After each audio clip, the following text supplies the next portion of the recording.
Hello, everyone. I hope everyone has been able to join and welcome to our Eastern Mediterranean session. I am Sarah Dehwedi. I am working with ODI on the Gender and Adolescence Global Evidence Study in Jordan as a qualitative researcher. I am very honored to be facilitating this session today, and we are pleased to actually be joined by the highly respected UNFPA country representative for Egypt, Mrs. Frederica Meyer, and we have Hiyosha. She is a 17-year-old high school student of Indian origin living in Saudi Arabia. She is the founder and the executive president of fundraising for the girl child. We are also pleased to be joined by Umni Al Umrani. She is an Egyptian American medical doctor at Ain Shams University. She's currently serving as the liaison officer for public health issues for the International Federation Medical Students. Hello, everyone, and welcome to joining this session. I'm looking forward to our discussion. I would like to give a warm welcome to everyone who is participating in our session. I would like to encourage you all to interact and share your thoughts and opinions throughout the chat box.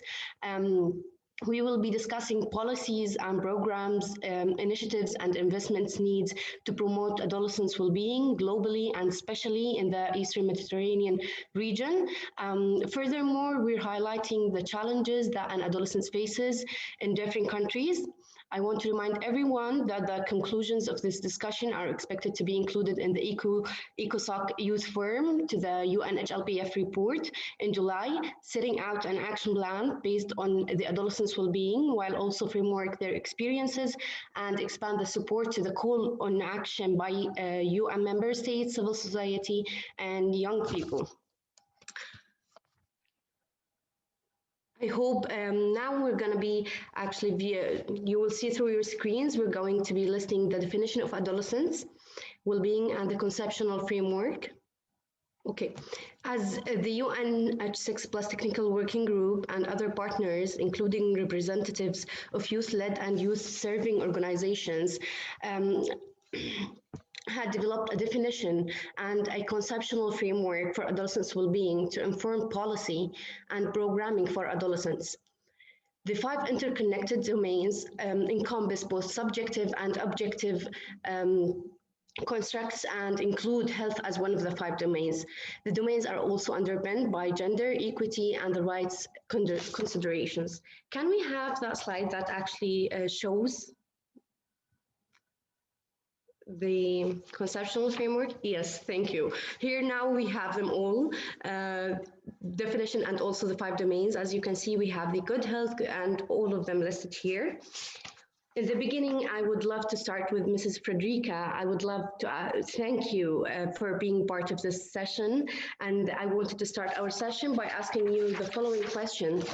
As everyone knows, adolescents in all countries are suffering the consequences of COVID-19 pandemic, and for some, the impact may be lifelong. So in your opinion, could you give us 1 or 2 examples of priorities, policies, and programs needed to successfully protect and promote an adolescent's well-being? Thank you very much, Sarah. Can you hear me loud and clear? Yes. Thank you very much, and especially to PMNCH to give UNFPA an opportunity to speak in this important forum. And I'm looking forward also to hear the voices of all the young people who are in this forum.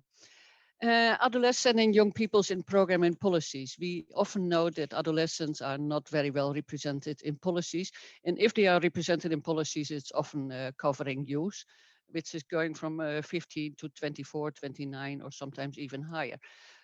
So what UNFPA in Egypt particularly wants to do is engaging adolescents from 10 to 14 much more in the program, because they are always left out in the many programs.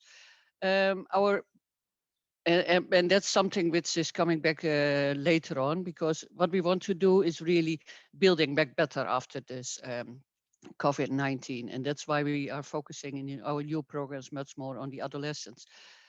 What was, I would say, what is an important legislation, what happened last week was the legislation against FGM, which is also very much addressing adolescent girls.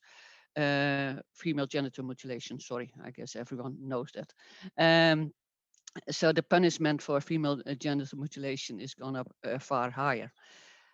And that's a good legislation, and that was a particular legislation which addressed adolescent girls. But what we did during COVID, UNFPA had several programs which was focusing on youth, but which was also very much listening to the voices of youth and how to have them more involved in the response, and also how to address more the consequences of COVID. So one of the things was, for example, we had a mental health program where psychiatrists are working with young people on really addressing issues of burning out during the COVID pandemic, but also what it means for young people when dreams are put on hold, because that was really something what happened during the COVID. You have an idea about finalizing your study, about a beautiful future, and everything is put on hold, and you can even not interact with your peers anymore to discuss all these kind of things. So what we set up is a webinar lecture from well-known psychiatrists who are talking about the mental health, particularly of adolescent and young people.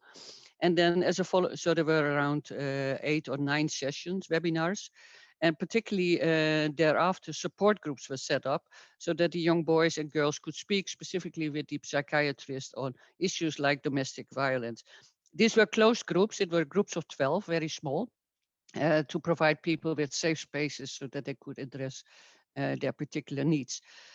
But what was also important during the pandemic, that you work on the artistic skills of young people and adolescents. So one of the things that we did was a kind of monodrama, which was very small sketches, which they could put on Facebook about their experience during COVID.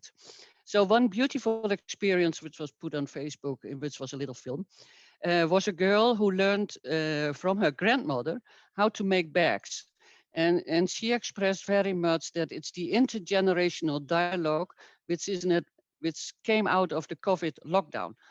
She lives together with her grandmother, but she is never so close to her grandmother because you are always out of the house with your friends of the same age. And this intergenerational dialogue, she really saw it as a very good thing, which came out for COVID for her. Also, very difficult experience was shared. For example, someone who lost his father and how he coped with that. So it was a really an experience sharing exercise where people or girls particularly didn't feel so isolated with their own worries and how they found a safe space to connect with each other. So and then there was also a project on art, for example. People through Zoom made a musical on family planning. And so through many sessions on Zoom, they talked about how they could write a script on family planning. So we were addressing through art the issues of what people were facing on, for example, reproductive health.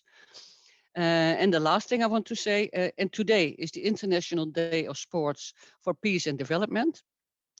And I guess what we manage with the Ministry of Youth and Sports is that sports is now used far more for development. It's not only anymore to select the best talents in the country who will win at the Olympic Games, but it's really use sports um, as a channel to work better on development issues and have people thinking about their body, about their nutrition, etc., etc. So that's what I want to say from the Egypt perspective. I hope I was clear, Sarah.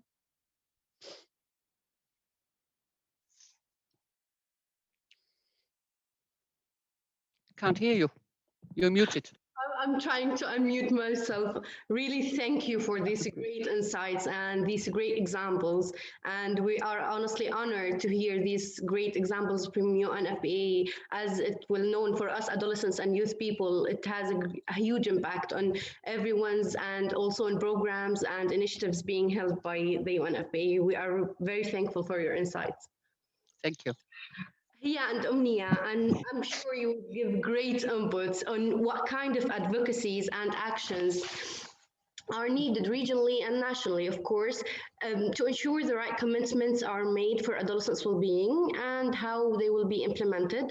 And I would also love to hear your thoughts on what can young people themselves do to drive action. So I think, Hia, you can go first. Hello, everyone. Thank you so much for having me.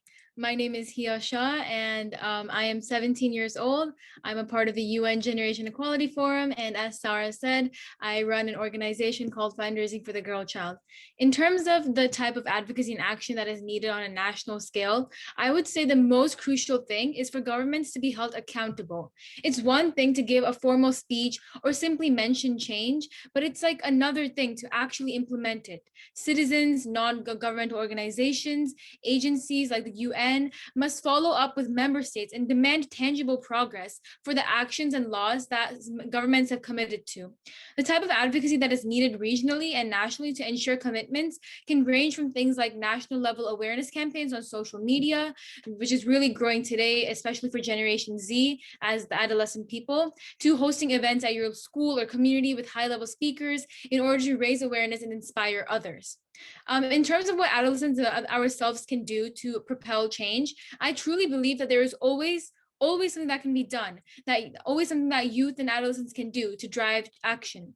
My favorite saying is start from where you stand. We must all start from where we stand because there is always something that can be done, whether that be educating ourselves, educating each other, challenging the system, calling others out, and most importantly, refusing to continue generational gender stereotypes that have harmed both men and women alike. Thank you, Hia. This has been great to hear from you. I am sure that you have been through all of that, and we actually we are proud of how much you have came through regarding advocacy and giving awareness or knowledgeable views on that point. Perfect. So, hi everyone. I'm very happy to join you all, and thank you so much for Mrs. Federica and also Hiya's super inspiring intervention. So, regarding your question, it's actually two questions. So, the first one, in terms of what we can do in terms of the advocacy and the action that young people can do, I'd like to give an example. So, I'm currently part of a global youth coalition for road safety. We are mobilizing over 400 young leaders from more than 80 countries, and we've seen how our members have played a critical role in addressing the number one cause of death in adolescents and youth, with over 30% of road traffic injuries killing young people under the age of 25. And this is why our members are working at the front line by building the resilience of their communities and the capacities of their schools through our star rating for school programs, in addition to directly engaging with policymakers in order to shape safer roads that don't kill us, nor can they kill our dreams. And in terms of what can young people do based on the example that I've just given, I believe that there are three ways. A, as young people, and as Hia said, we need to educate ourselves, build our own capacities through peer-to-peer approaches and mentorship. And at the same time, B would be us working together in a multidisciplinary manner, as well as identifying the needs of our communities, the challenges that they're facing, and accordingly develop creative and innovative social media as well as community-centered campaigns that really emphasize the five key domains of adolescent well-being. And the final, and for me is very critical, is collaboration. It's really important for young people to collaborate both on a global and a local level with their own UN as well as WHO country level offices, with civil society organizations. For example, I'm also part of another organization for medical students, and I've seen how IFMSA has conducted over 113 activities in more than 50 countries. I've seen how medical students, for example, in Rwanda, they were able to collaborate with a young feminist NGO and address the limited provision of sexual and maternal healthcare services that were impacted during the pandemic. I also saw how students in Venezuela created stories for children and their parents to answer all COVID-19 related questions that are impacting their adolescent health and well-being. And then finally, as an organization, we were able to collaborate with UNFPA and PRETSI to create social media messaging that has been really spread out in more than 100 countries, really empowering young people to spread the right information and the right message when it comes to the impact of the pandemic on their well-being and health.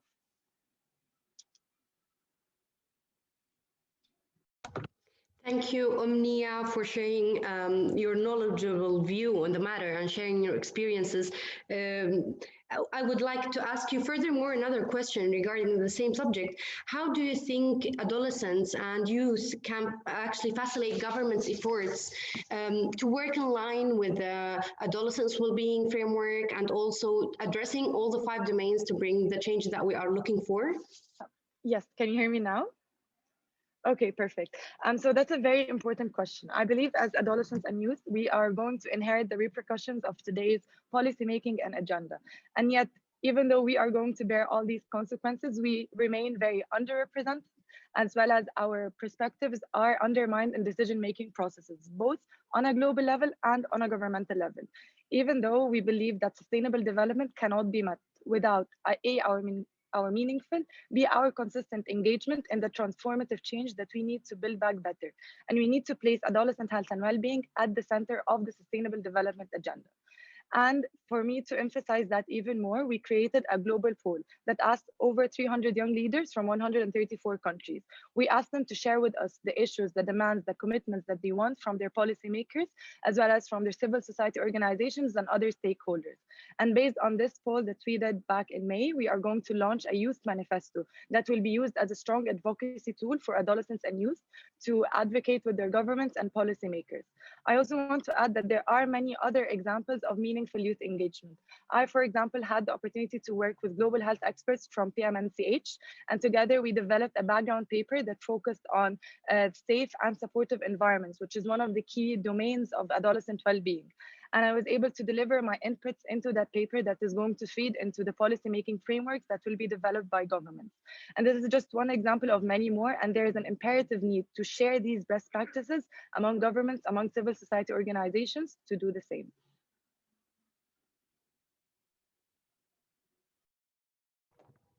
Thank you, Umnia. We would like to hear from Hia if she wants to give us her thoughts about how she sees adolescents and youth could facilitate a government's efforts to work in line with adolescents' well-being framework. Hello, everyone. Thank you so much, Omnia, for your amazing inputs. I believe that youth really need a seat at decision-making tables, and not just youth, but especially adolescents of all backgrounds, because our unique and contemporary perspectives must be considered and heard. And I think there is definitely hope for the future. I'm 17 years old, and I'm a part of the UN Generation Equality Forum. I'm a UN delegate for an NGO, and through that, we've been able to meet with high-level policymakers and the executive director of UN Women and deliver demands and proposals about specific action-oriented change that we want to see. And our perspectives are being considered because of the Generation Equality Forum and other processes that WHO and the UN have been adopting for meaningful adolescent and youth engagement. I think that youth shouldn't only be working with other youth, but also across generations. That intergenerational engagement, as Ms. Federica was referring to, is so essential for progress across the board. But we need to work with like individuals in governments and across different generations and be leaders in solving transgenerational and transnational issues. Governments should not only engage with youth, but with youth from all different demographics, genders, ethnicities, and backgrounds for inclusivity and representation as well. To aid with domain 4 of the WHO, I think it is really essential that adolescents have improved access to laptops, stable Wi-Fi, and technology, because our lives are 90% online during the pandemic, and our education cannot be compromised because of technology issues and accessibility limitations. A solution to this could be social distance libraries with free for use laptops, and this can be an option for adolescents without laptops, because I think that especially for our generation, everything is online and everything is so interconnected virtually, in addition to COVID and all the virtual challenges that come with that. So that's definitely a really big challenge that youth are facing contemporary. Thank you, Hia, for giving us these ideas, and also Omnia for giving us your experiences. I would actually ask Mrs. Frederica, as we have heard from both Hia and Omnia, there are many points that adolescents can be present, and they could be actually working in line with governments and working on the adolescents' well-being.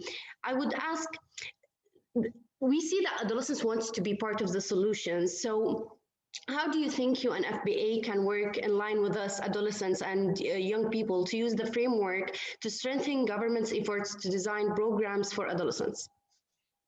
Yeah, thank you, Sarah. And thank you, Omnia and Hia. Great to listen to you, and great points you are making. UNFPA works with young people and adolescents at different levels. For example, in our country office, we have a kind of youth engagement team who are with, and we're listening to their voices, what they think about our program.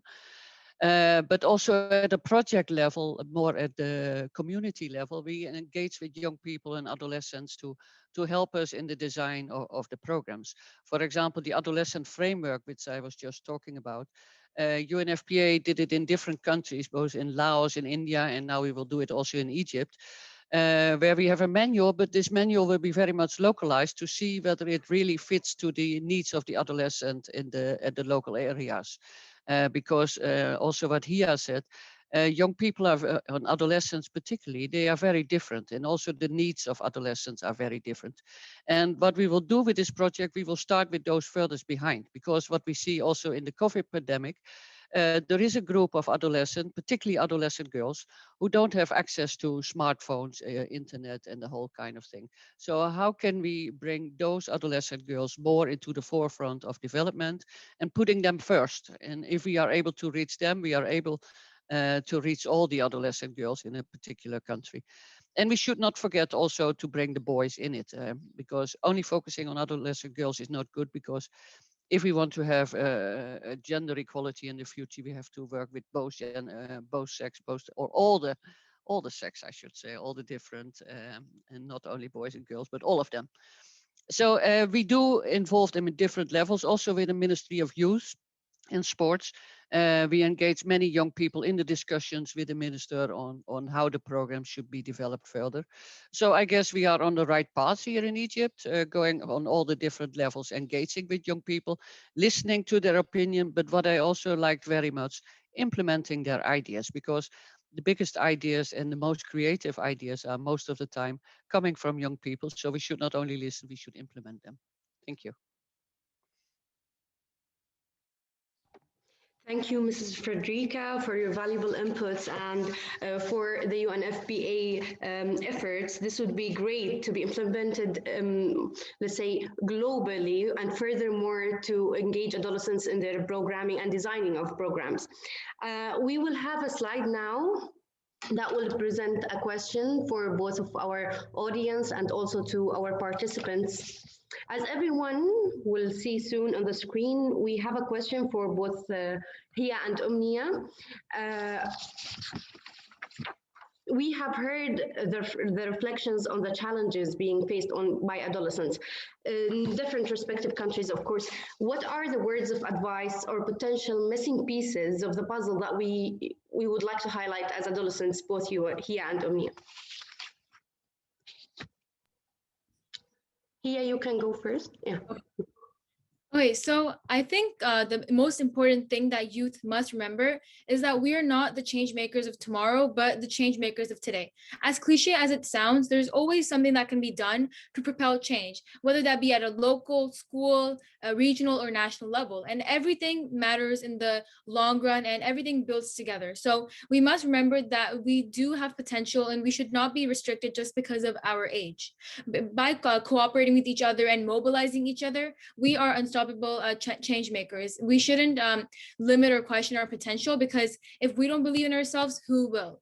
And this is really important. So I will say it again. There is always something that we can do to drive action. We can start clubs at our schools. We can start awareness campaigns through social media. We can host webinars with different speakers and make it interactive and engage with youth across the board from different backgrounds, and just inspire each other, motivate each other, and listen to each other's perspectives for intergenerational change and really tackling the issues that impact us directly.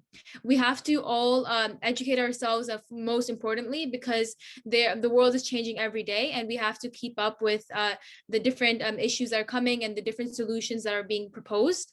And I would just like to say that change is in our hands, and we just have to have the potential to and have the motivation to step outside of our comfort zones and go and make the difference that we want to see. Thank you, Hia. Omnia, if you would like to add furthermore.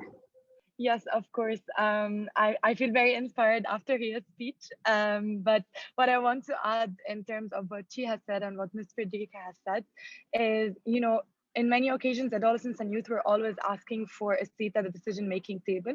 I'd like to go a bit further and push it and think about the need to reorient the decision-making table, to have us as equal stakeholders when it comes to the policies, the consultations, and the frameworks that are designed for our own future. We are not just add-ons to adult-led initiatives or consultations, if I can say, but we are really here. We are very involved, and we are more than capable of changing the course of this pandemic as well as building back better. COVID-19 has gave us the opportunity to really place our health first. The health of adolescents and youth around the world needs to be at the center more than ever.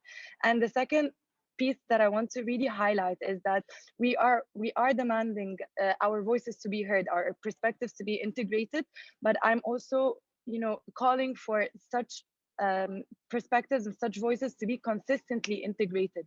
Whenever countries are developing sustainable development plans or any frameworks related to the SDGs, our data and our needs need to be an integral part of it. It needs to be fundamental. And at the same time, there has to be mechanisms put at place by both governments and UN organizations, as well as civil society organizations that are capturing our voices, that are hearing our stances and making sure that it's not just for one conference or for one summit, it is consistently serving into the policies that are being developed both on a global, on a regional and local level.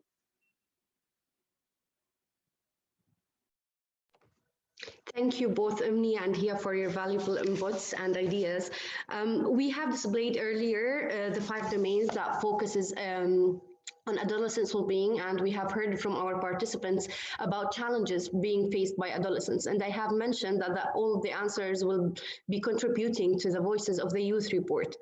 So as governments will be meeting in July for high-level gatherings, such as the high-level political forum, HLPF, looking at what needs to be done about the COVID-19 recovery and to accelerate progress for the sustainable development. Linked to the call of action and well-being framework, what main priorities would you like to see included for adolescents, and how can this go into an agenda for a global summit on adolescents' well-being? Briefly, because we have a time limit. So if we can have an answer from Hia and also Omnia on that.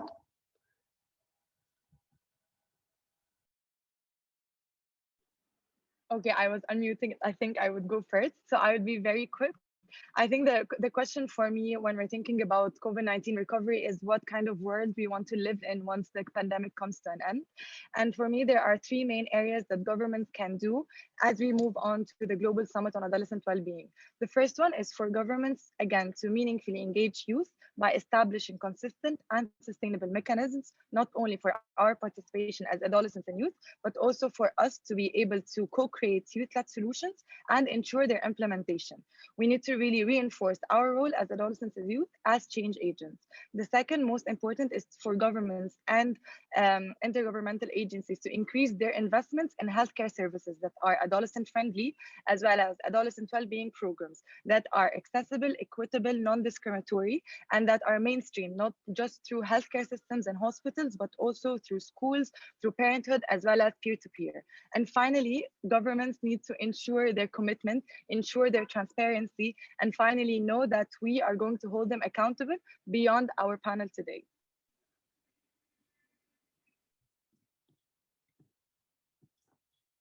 Yes, I think something that is crucial for adolescents is the eradication of child marriage for both genders, because it can hinder so many other adolescent rights, from accessible education to employability to health. And this is especially a big issue in many Asian countries, from South Asia to the Middle East.